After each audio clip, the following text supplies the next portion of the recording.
The rain was coming down hard that Tuesday evening as David Harrison stepped out of his black Tesla onto the sidewalk. He adjusted his expensive suit jacket and glanced up at the golden sign above the restaurant entrance. La Bernardin, one of the city's most exclusive dining spots. Perfect for tonight's meeting. David was the CEO of Tech Vision Industries, a company worth over $200 million. At 38 years old, he had built his empire from scratch, and tonight could make him even richer. 3 Japanese investors were flying in specifically to meet with him. If everything went well, they would fund his company's expansion into Asia. The deal could be worth $50 million. As he walked through the heavy glass doors, David felt that familiar rush of power. The restaurant's interior was exactly what he expected. Dim lighting, white tablecloths, and the quiet buzz of wealthy people conducting business over expensive wine. This was his world, and he belonged here. "Good evening, sir. Do you have a reservation?" The hostess smiled professionally. "Harrison, party of 4. My guests should be arriving shortly." She led him to a corner table with a perfect view of the dining room. David liked being able to see everything around him. It made him feel in control. He settled into his chair and pulled out his phone to check his emails one more time. The Japanese investors, Mr. Tanaka, Mr. Yamamoto, and Miss Sato, were some of the most successful business people in Tokyo. David had spent weeks preparing for this meeting. He knew their company inside and out, had memorized every detail of his presentation, and even learned a few basic Japanese phrases. Tonight had to be perfect. "Excuse me, sir. Can I start you off with something to drink?" David looked up to see a young woman standing beside his table. She appeared to be in her early 20s with long, dark hair pulled back in a simple ponytail. She wore the standard black uniform of the restaurant staff, black pants, white shirt, and a small apron around her waist. David's eyes quickly took her in, and he immediately formed his opinion. Another college student working tables to pay for school, he thought. Probably studying something useless like art or literature. These service jobs were fine for people like her.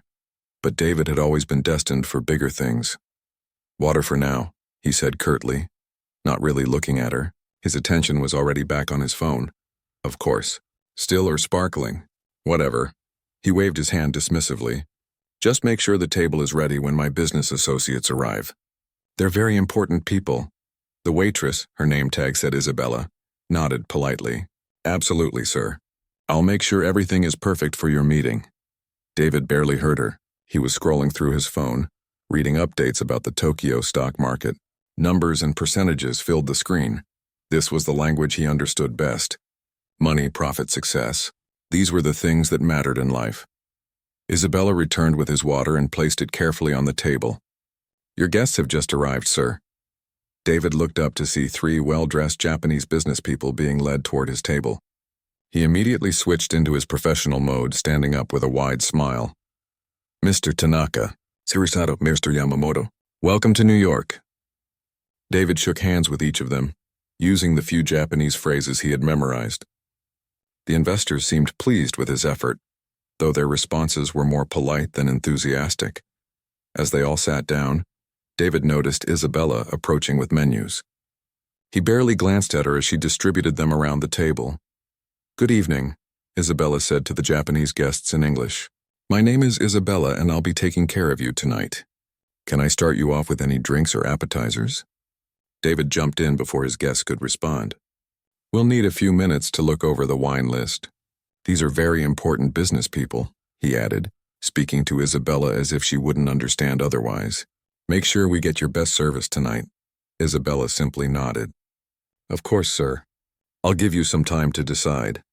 As she walked away, David turned his attention back to his guests. "So as I mentioned in my emails, Tech Vision is ready to expand into the Asian market. We're looking for partners who understand both technology and business." The conversation flowed well for the next few minutes. David felt confident and in control. His guests asked thoughtful questions about his company's software products and growth plans. Everything was going exactly as he had hoped. When Isabella returned to take their order, David was in the middle of explaining his company's profit margins. He paused impatiently as she stood quietly beside the table. "Yes, what do you need?" "I wanted to see if you were ready to order or if you needed more time." David sighed dramatically. "Fine, I'll have the salmon medium rare." And bring us your most expensive bottle of red wine. These gentlemen deserve the best. The Japanese investors ordered their meals politely, speaking slowly in English. David noticed they seemed a bit uncomfortable, but he assumed it was just because English wasn't their first language. After Isabella left with their orders, David pulled out his tablet. "I want to show you some of our latest financial projections," he said, swiping through colorful charts and graphs. But as the evening progressed, David started to feel like something wasn't quite right. His guests were polite, but they didn't seem as excited as he had expected. They asked questions that seemed almost too detailed, as if they were testing his knowledge. When Isabella came by to refill their water glasses, David barely acknowledged her presence. To him, she was just part of the background, like the music or the lighting. Service staff weren't real people with real stories. They were just there to make his evening more comfortable. "More bread?" Isabella asked quietly. "Sure, whatever," David replied without looking up from his tablet. He was too focused on impressing his potential investors to pay attention to someone he considered beneath his notice. But if David had been paying attention, he might have noticed the way Isabella moved through the restaurant, confident and graceful, like someone who was comfortable in many different situations. He might have seen how other staff members seemed to respect her, asking for her advice when they had difficult customers. He definitely would have noticed the small, leather-bound notebook she kept in her apron pocket, the one filled with notes written in multiple languages. But David Harrison, successful CEO and master of his own universe, was too busy planning his next business move to notice any of these details. He had no idea that his carefully planned evening was about to take a very unexpected turn. The rain continued to fall outside, and somewhere in the kitchen, Isabella was preparing to serve a meal that would change everything. The wine arrived exactly as David had planned. The sommelier presented the bottle with great ceremony, a 1998 Bordeaux that cost more than most people made in a week.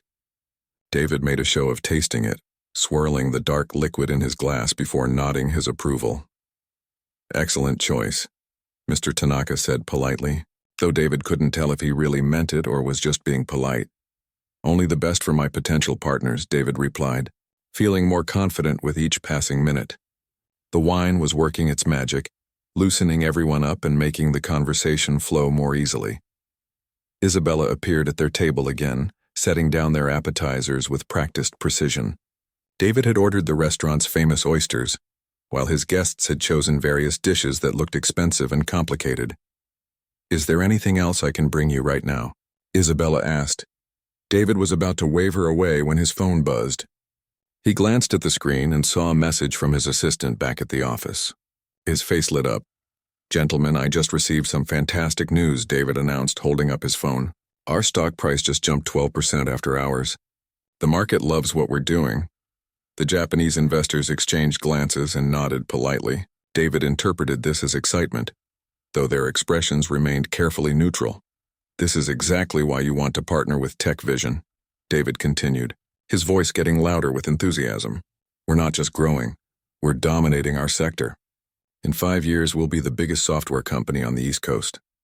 Isabella finished arranging their plates and stepped back quietly.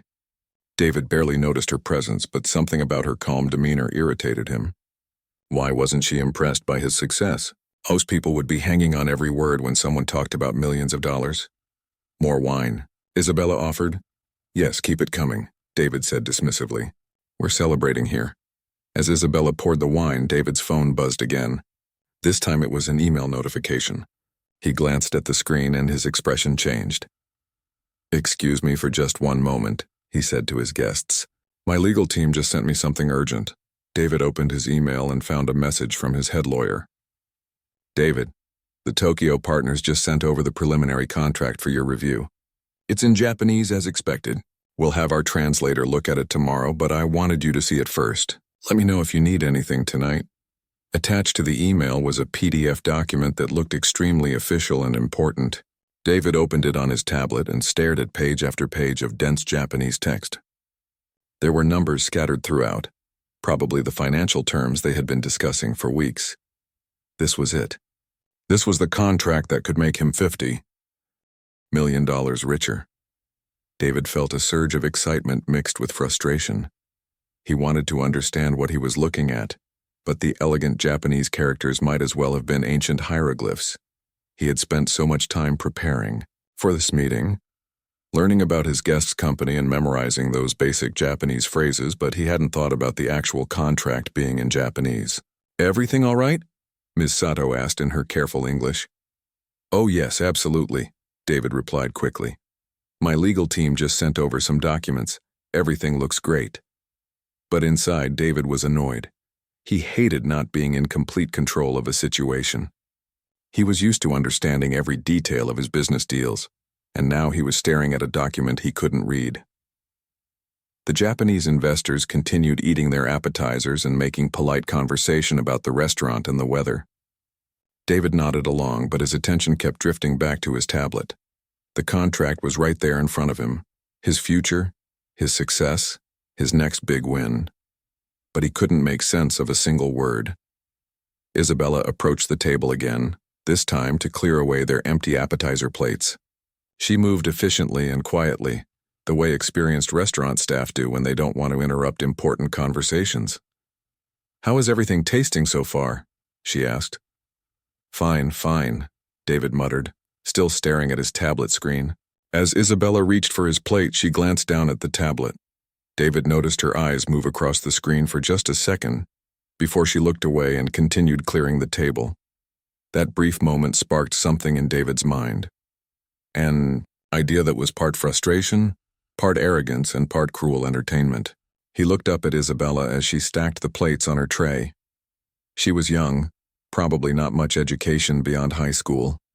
The kind of person who worked in restaurants because they didn't have better options. But she had glanced at his tablet with what looked like recognition. "Wait a minute," David said, his voice taking on a mocking tone. The wine had made him bolder, and the excitement of his potential business success had inflated his ego even further. Isabella paused, plates balanced in her hands. "Yes, sir?" David held up his tablet so everyone at the table could see the screen filled with Japanese text. His guest looked confused by his sudden change in behavior. "You looked at this like you might actually understand it," David said with a smirk. "Do you happen to read Japanese?" The question hung in the air awkwardly. Mr. Tanaka, Mr. Yamamoto, and Ms. Sato all looked uncomfortable, as if they sensed something unpleasant was about to happen. Isabella's expression remained calm and professional. "I can help you with whatever you need, sir."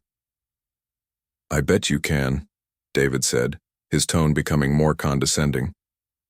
"This is a very important business contract, very complicated legal stuff, but maybe you could give it a try. You know, take a guess at what it says." The other diners at nearby tables had started to notice the commotion. David's voice was getting louder, and his behavior was drawing attention. "David," Ms. Sato said quietly, "perhaps we should—" But David was enjoying himself now. The combination of wine, business success, and the power he felt over the situation had made him reckless. He wanted to put this waitress in her place, to show his business partners how important and sophisticated he was compared to the service staff. "Come on," David pressed, waving the tablet in Isabella's direction. "Take a look. Tell me what you think this contract says. I'm curious to hear your professional opinion." His tone was dripping with sarcasm. The message was clear to everyone at the table. This was not a genuine request for help.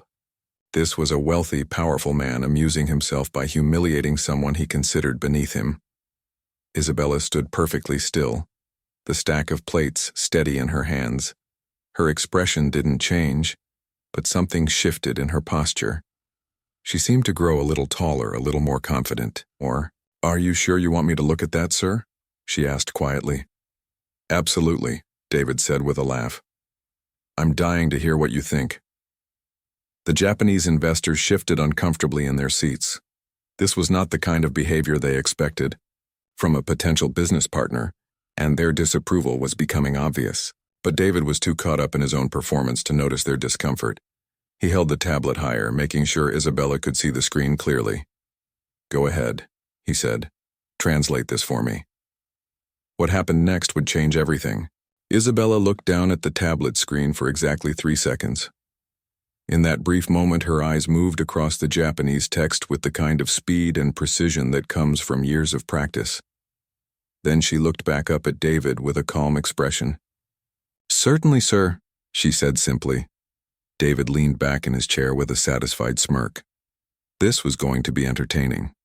He imagined Isabella stumbling over a few words, maybe recognizing a character or two from some anime she had watched, before admitting she couldn't help him. It would be a perfect demonstration of the difference between his world and hers. But what happened next was not what David expected at all. Isabella began speaking in rapid, fluent Japanese directly to the three business people sitting at the table. "Tanaka-san, Yamamoto-san, Sato-san," she said with a slight bow of her head. Her pronunciation was perfect, her tone respectful and professional. "I hope you're enjoying your evening in New York."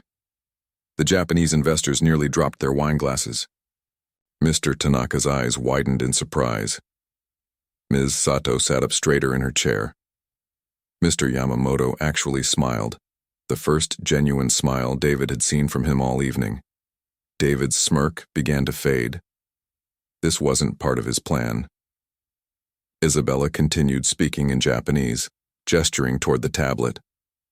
The three investors leaned forward, clearly interested in what she was saying. They began responding in their native language, and suddenly the table was filled with rapid Japanese conversation that David couldn't understand at all.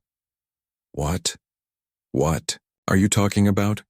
David interrupted, his voice cracking slightly. Isabella turned to him with the same calm expression. "I'm translating the contract as you requested, sir, but I thought your guests might be more comfortable discussing the details in Japanese first." She picked up the tablet and held it so everyone could see the screen. "This is a preliminary partnership agreement between Tech Vision Industries and Yamamoto Tanaka Sato Group. The basic terms are fairly standard, but there are several clauses that could be problematic." David stared at her in shock. She was reading the contract like it was written in English. Not only that, she was discussing legal terms with confidence and authority. "Problematic?" David managed to say. "Yes," Isabella continued, scrolling through the document. "For instance, Clause 7 gives your partners the right to approve all major software updates before they're released to the Asian market. That could significantly slow down your product development cycle." The Japanese investors nodded in agreement. Ms. Sato said something in Japanese and Isabella responded fluently. Ms. Sato points out that this clause was included because of concerns about cultural sensitivity in your software design, Isabella translated. They want to make sure your products work well for Japanese customers. David felt like the room was spinning. How was his waitress conducting a legal discussion about his business contract? And how was she doing it better than most of his lawyers? Also, Isabella continued, Clause 12 has some unusual language about profit sharing. The way it's written, your partners would receive 30% of Asian market profits, but you would be responsible for 100% of any losses in that market. What? David grabbed the tablet and stared at the Japanese text as if he could suddenly understand it. That can't be right. Isabella pointed to a specific section of the document. It's right here, sir. The Japanese legal system has different concepts about business risk than American law. This contract follows Japanese legal tradition, which means you would bear all the financial risk while sharing the rewards. Mr. Tanaka spoke up in English, his accent heavy but his words clear. We did not expect you to understand this tonight. Our lawyers will explain tomorrow. But she just explained it now, David said, pointing at Isabella with a shaky hand. The Japanese investors exchanged glances again. This time their expressions were different, impressed and thoughtful rather than politely uncomfortable. Isabella continued scrolling through the contract. There are also some interesting clauses about intellectual property rights. Your partners would own 50% of any technology developed specifically for the Asian market, even if it's based on your existing software. David's face was getting red. His carefully planned business dinner was falling apart, and somehow his waitress was in control of the conversation. How do you know all this? He demanded. Before Isabella could answer, Mr. Yamamoto said something in rapid Japanese. Isabella listened carefully and then nodded. Mr. Yamamoto is asking if I could suggest some modifications to make the contract more balanced for both parties, she translated. Modifications? David's voice was getting higher. You want to modify my contract? Isabella maintained her professional calm. These are just suggestions, sir. But if you want this partnership to work long-term, both sides need to feel like they're being treated fairly. She turned to address the Japanese investors directly, speaking in their language for several minutes. They listen. Ed intently, occasionally asking questions or nodding in agreement. David sat there feeling completely lost. His own business meeting had been taken over by a restaurant employee who apparently understood international law better than he did. Other diners in the restaurant had started to notice the unusual scene. A waitress conducting a business meeting in multiple languages wasn't something you saw every day, even in New York's finest restaurants. What are you telling them? David asked desperately. Isabella turned back to him. I'm suggesting some changes that would make the partnership more equitable. For instance, sharing both profits and losses proportionally, and limiting the intellectual property clause to technology that's specifically developed for the Japanese market only. Ms. Sato spoke up in English. These suggestions are very reasonable. Very fair. David looked around the table in confusion. This is my deal. I spent months working on this, and it's a good foundation, Isabella said kindly. But contracts like this need to be balanced if you want the partnership to succeed. Right now, all the risk is on your side while most of the long-term benefits go to your partners. Mr. Tanaka pulled out his phone and began typing notes. We could revise these clauses. Make new version. A better version, Mr. Yamamoto added. David realized that his potential business partners were more interested in Isabella's suggestions than anything he had said all evening. They were actually excited about working with someone who understood both American business culture and Japanese legal traditions. Where did you learn all this? David asked Isabella, his voice barely above a whisper. Isabella smiled for the first time since approaching their table. It was a warm, genuine smile that transformed her entire face. That's an interesting story, sir, but perhaps we should focus on your contract first. Would you like me to continue reviewing the terms? The Japanese investors were already deep in discussion among themselves, occasionally asking Isabella questions in Japanese. She answered each one with confidence and expertise, clearly comfortable with complex legal and business concepts. David sat in stunned silence, watching his carefully planned evening transform into something completely unexpected. The waitress he had tried to humiliate was now running his business meeting, and she was doing a better job than he was. But the biggest surprise was still to come. As Isabella continued discussing contract modifications with his potential partners, David began to realize that everything he thought he knew about her was wrong. Very, very wrong. David's hands were shaking slightly as he reached for his wine glass. The conversation at his table had completely shifted away from him. Isabella was now seated in the empty chair that had been meant for a fourth business guest, discussing contract details with his potential partners as if she belonged there. Miss, David finally managed to say, his voice hoarse, I think there's been some kind of mistake here. Isabella looked up from the tablet where she had been pointing out another clause to Mr. Tanaka. What kind of mistake, sir? You're a waitress, David said, stating what he thought was obvious. How do you know about international business law? The Japanese investors looked at David with expressions that were becoming less polite by the minute. Ms. Sato said something in Japanese to Isabella, who nodded and responded. Mrs. Sato is asking about my background, Isabella translated. She's curious about my qualifications to discuss these legal matters. Yes, David said quickly. That's exactly what I want to know too. Isabella set down the tablet and folded her hands in her lap. For the first time all evening, she looked directly at David with complete attention. I graduated from Columbia University. She began quietly. I have a bachelor's degree in international business and a master's degree in East Asian studies. I wrote my thesis on Japanese corporate law and its impact on foreign partnerships.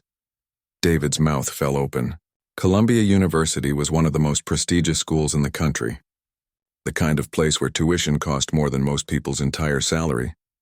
After graduation, I worked for the United Nations in their Translation and Cultural Affairs Department. Isabella continued. I spent 3 years in Geneva helping negotiate trade agreements between Asian and Western companies. Mr. Yamamoto nodded approvingly and said something in Japanese. Isabella smiled and responded. Mr. Yamamoto says he thought my accent sounded like someone who had lived in Japan, she translated. I spent 18 months in Tokyo during my graduate studies working as an intern at one of their largest law firms. David felt like he was in a nightmare. This couldn't be real. Waitresses didn't have master's degrees from Columbia. They didn't work for the United Nations. They didn't spend years in Tokyo studying law. That's impossible, he stammered. Why is it impossible? Isabella asked calmly. David looked around the table desperately. Because you're working here, in a restaurant, taking orders and serving food. And that means I can't be educated? The question hung in the air like a challenge. David realized that anything he said next was going to sound terrible. But he had already dug himself too deep to stop. People with degrees from Columbia don't work as waitresses, he said weakly. Isabella's expression didn't change, but something cold flashed in her eyes. I see. And why do you think I'm working here, Mr. Harrison? The fact that she knew his name caught David off guard. He had never told her his last name. David started, then stopped. He had no good answer. Mrs. Sato spoke up in English. In Japan, we believe that all honest work has dignity. A person's job does not define their worth. Exactly, Isabella said, nodding to Ms. Sato. I work here because I choose to work here. I'm saving money to start my own consulting business. I want to help companies like yours avoid the kinds of problems I'm seeing in this contract. She gestured toward the tablet. Working in restaurants has taught me more about people and business than any classroom ever could. I meet entrepreneurs, investors, executives, and artists every single day. I learn something from every single person. Mr. Tanaka leaned forward. What kind of consulting business? Isabella's face lit up with genuine enthusiasm. International business relations, specifically helping American companies expand into Asian markets. Too many partnerships fail because companies don't understand each other's business cultures and legal systems. Like this contract, Mr. Yamamoto said, pointing to the tablet. Exactly like this contract, Isabella agreed. Mr. Harrison's lawyers probably spent weeks working on this deal, but they didn't understand Japanese business philosophy. They created an agreement that looks good on paper but would cause problems in reality. David wanted to defend his legal team, but he couldn't. Everything Isabella was saying made sense. His lawyers had focused on protecting his company's interests without thinking about whether the partnership would actually work. You said you speak multiple languages? Sato asked. 6 languages fluently, Isabella replied. English, Spanish, Japanese, Mandarin, French, and German. I'm working on Korean and Portuguese. 6 languages, David repeated weakly. He could barely manage the few Japanese phrases he had memorized for tonight's dinner. Languages are tools, Isabella explained. If you want to do business with people, you need to communicate with them in their own language. Not just the words, but the culture and the way they think. She turned to the Japanese investors and said something that made all 3 of them laugh. It was the first time David had seen them really relaxed all evening. What did you say? David asked. I told them a joke about American businessmen who think they can succeed in Asia without understanding Asian culture, Isabella said with a small smile. David's face turned red. That's not funny. It is a little funny, Mr. Tanaka said gently, but also sad. Many good partnerships fail because of misunderstanding. Isabella pulled a small leather notebook from her apron pocket. David remembered noticing it earlier but hadn't thought anything of it. She opened it and showed pages filled with notes in different languages. I keep track of interesting conversations I have with customers, she explained. Business ideas, cultural observations, language practice. Tonight's conversation will definitely go in here. She flipped through several pages, and David caught glimpses of neat handwriting in various scripts. English, Japanese characters, what looked like Chinese, and other languages he couldn't identify. This is incredible, Ms. Sato said, looking at the notebook. You are documenting cross-cultural business interactions. It's research for my consulting business, Isabella said. I want to understand what really happens when people from different cultures try to work together. Mr. Yamamoto pulled out his business card and handed it to Isabella. We would be very interested in hiring you as a consultant for our American operations, as would we for our expansion plans, Mrs. Sato added. offering her card as well. David watched in horror as his potential business partners exchanged contact information with his waitress. The evening that was supposed to make him $50 million richer was turning into a networking opportunity for Isabella. "Wait," David said desperately. "What about our deal? Our partnership?" The three investors looked at him with expressions that were polite but distant. "We will still consider partnership with Tech Vision," Mr. Tanaka said carefully. "But first we need better contract, more balanced terms. And we need consultant who understands both cultures," Mr. Yamamoto added, glancing at Isabella. "Someone who can help us avoid problems before they happen," Ms. Sato finished. David realized with growing panic that his business deal was slipping away. Worse than that, it was being taken over by the person he had tried to humiliate. Isabella closed her notebook and stood up. "I should let you continue your business dinner," she said politely. "But if you'd like to discuss contract revisions, I'll be working here tomorrow evening as well." She turned to David with that same calm, professional expression she had worn all evening. "Will there be anything else I can help you with tonight, sir?" David sat frozen in his chair as Isabella walked away from the table. The restaurant seemed quieter now, as if the entire dining room had been holding its breath during the extraordinary conversation they had just witnessed. The three Japanese investors sat in uncomfortable silence for a moment. Then Ms. Sato spoke quietly in English. "Mr. Harrison, we need to discuss what just happened." David's throat felt dry. "I can explain."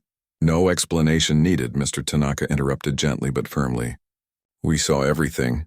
Mr. Yamamoto folded his napkin and placed it beside his plate.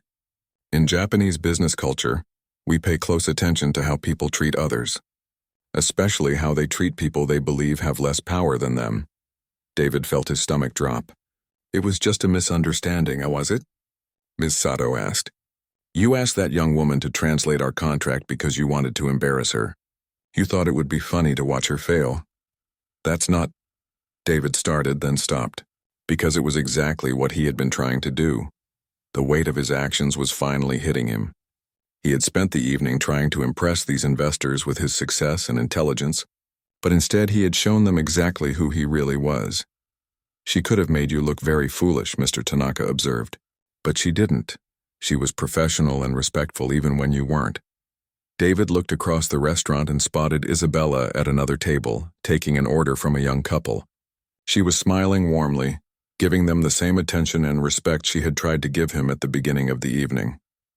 "We have a saying in Japan," Mr. Yamamoto said. "The character of a person is revealed not by how they treat their superiors, but by how they treat their subordinates." "Isabella isn't my subordinate," David said quietly, finally understanding something important. "No," Ms. Sato agreed. "She isn't anyone's subordinate.